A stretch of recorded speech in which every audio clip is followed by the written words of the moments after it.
ಚಕ್ರಗಳ ಬಗ್ಗೆ ಇದೆ, ಅಥವಾ ಷಟ್ ಚಕ್ರ ನಿರೂಪಣ ಅಂತಿದೆ.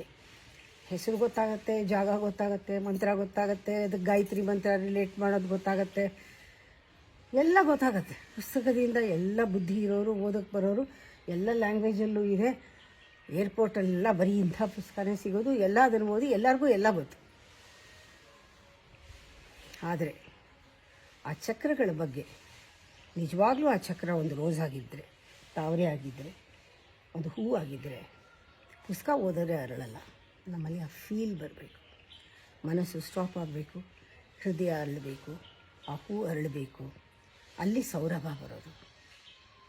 ಆ ಸೌರಭ ಬರಬೇಕು, ಅಲ್ಲಿ ಪ್ರೇಮದ ಅನುಭವ ಆಗಬೇಕು, ಪ್ರೇಮ ಎಕ್ಸ್ಪ್ಲೋರ್ಡ್ ಆಗಬೇಕು, ಭಕ್ತಿ ಆಗಬೇಕು, ಭಗವಂತನ ಕಾಣಬೇಕು. ಎಲ್ಲ ಒಳಗೆ ಎಲ್ಲ ತಿಳ್ಕೊಂಡು ಮೆಡಿಟೇಷನ್ ಮಾಡದೇ ಇದ್ದರೆ ಏನು ಪ್ರಯೋಜನ ಆಗೋದಿಲ್ಲ. ಅದ್ರ ಬದಲು ನೀವು ಧ್ಯಾನ ಮಾಡೋಕ್ಕೆ ಶುರು ಮಾಡಿ, ಎಲ್ಲ ತನಗೆ ತಾನೇ ಗೊತ್ತಾಗ್ತಾ ಬರುತ್ತೆ. ಆವಾಗ ನಿಮಗೆ ಪುಸ್ತಕ ಓಹೋ ಅದು ಬೇರೆ ಅನುಭವ ಕೊಡುತ್ತೆ. ಹಾಗಾಗಬೇಕು.